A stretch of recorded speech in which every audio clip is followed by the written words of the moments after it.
Ladies, this is a reminder to stop dropping all of your friends and stop dropping all of your hobbies and everything that made you you once you get a relationship or once you have children. The reason being, you do not want to completely become enmeshed in someone else and completely become enmeshed in your children and make your children your entire life, because sometimes relationships do end. Your children will grow up and your children will eventually have a family. And if you are only pouring into them and not pouring into yourself, as soon as a relationship ends, you may fall to pieces. Once your children leave, you will lose that sense of focus and you will lose yourself.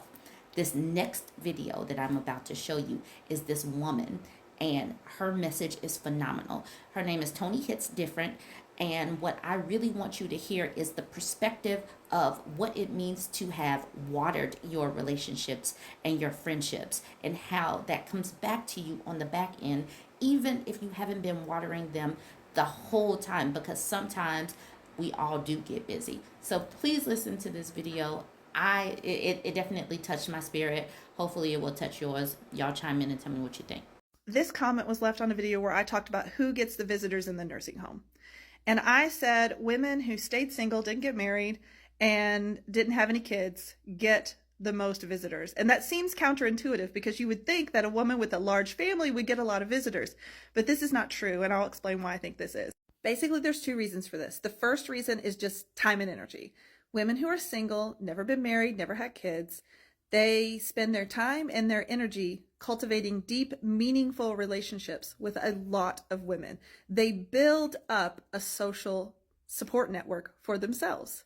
Women who get married and have kids spend their time and energy serving the family.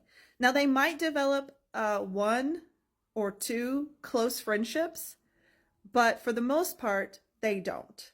It's just their families.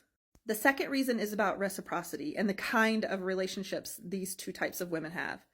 Women who develop these strong friendships with other women, there is expected reciprocity. There's an obligation of reciprocity. You serve me, I serve you. That is a friendship. And so these women are expected to see one another in the nursing home or the hospital because they're friends. That is what you do for a friend. In our culture, the nature of the relationship between a woman and her family is that the woman fills the role of servant. We are told that we are natural servants, that we want to serve and care for our families.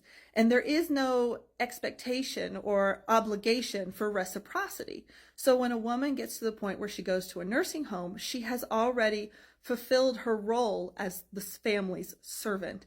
And so she's put in the nursing home and retired from that role.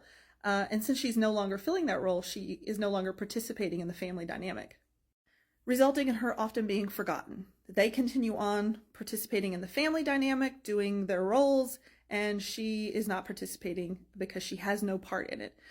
Whereas the women who built up those friendships, that relationship never changes. There's always reciprocity between the two of them, or the four of them, or the 10 of them.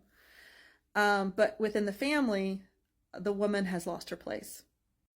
I should mention that I mostly work with white families. I do have some experience with non-white families, and the dynamic there is quite different.